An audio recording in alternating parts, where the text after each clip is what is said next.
Scientific evidence is that we need to wear masks. Mae dal angen fod yn ofalus, dal angen fod yn garcus.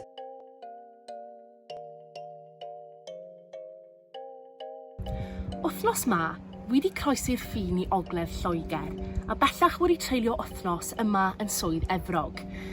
Ac un o'r prif bethau wedi sylwi yw nad yw'r rhan fwyaf o drigolion Lloegr bellach yn gwisgo mygydau tu fewn. Mae hyn yn dilyn rheolau diweddar Boris Johnson sy'n golygu nad yw un orfodol i wisgo mygydau tu fewn. Yn ystod yr amser ma, dwi wedi bod yn sgwrsio gydag ambell i berson lleol.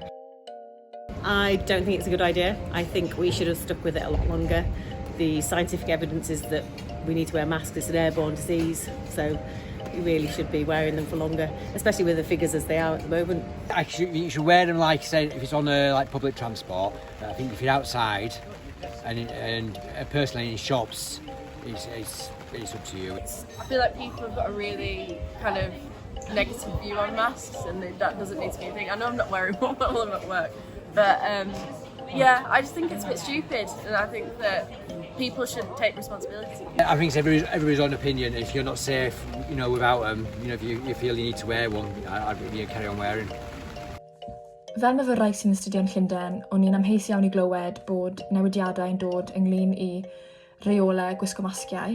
Hyn, o'n i'n bles i weld bod y rhan fwyaf o bobl dal yn gwisgo masgiau ar y trefnydd cyhoeddus fel y tiwb, mewn siopau ac mewn mannau prysur, a bod llawer y siopau dal yn gorfodi i'w cwsmerau nhw i wisgo masgiau mewn tu fewn.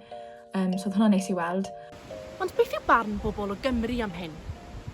Mae Mark Drakeford bellach wedi gwneud y cyhoeddiad nad yw'n orfodol i wisgo masgiau mewn tafarnau, bwtau na chaffis ragor. Ond mae dal yn ofynnol i chi gwisgo nhw mewn siopau, a drafnidiaeth cyhoeddus ac mewn unrhyw fan meddygol. Dwi wedi bod yn holi barn pobl o Gymru. Weld os i nhw'n cytuno â phenderfyniad Mark Drakeford. Fy marn i, dwi'n meddwl dylia masgiau dal i fod yn hanfodol mewn siopia ac ar trafnidiaeth. Nag wy'n credu bod masgs yn gweithio, i fod yn onest, achos mae'r virus yn fach. Mae'n fwy fach na'r twyllau mewn y masg. Credaf ni ddylai Cymru waredu'r fasgiau yn gyfan gwbl. Mae dal angen fod yn ofalus, dal angen fod yn garcus, gan bod y pandemig a Covid dal yn bytu'r lle, symud dyw heb ddiflannu eto. Dwi'n meddwl maen nhw wedi bod yn llwyddiannus yn gostwng niferoedd o bobl sydd yn dal y feirws, a dwi'n meddwl dylia ni dal i ddefnyddio nhw tan mae lefelau digon isel. Fi'n dod o'r pwynt naturopathic nutrition, fi'n naturopath, a ni'n dysgu pobl eraill i bod yn naturopath, a ni'n credu bod ni'n gorfod gael rhan fwyaf o'r ocsigen ni'n gallu, a mae masgs yn gallu limito'r ocsigen ni'n gael.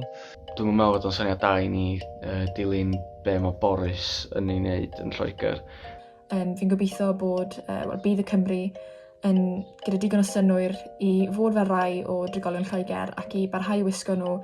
Ac i ddweud gwir, dwi'n meddwl saf o'n syniad da i ni fel cymdeithas i cario ymlaen, nid i fod masgiau'n hanfodol, ond i cario ymlaen i ddefnyddio masgiau yn y dyfodol pam ydyn ni efo anwyd neu ffliw o fath. Fi'n meddwl bod pob un yn gallu gael marn dy unan yn bythu pethau fel hyn.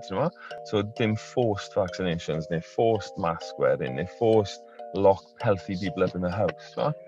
Oedd yn neis hefyd i weld bod pobl dal yn ymddwyn yn ofalus ac yn cadw pellter achos bod y pandemig yma bell i fod drosto.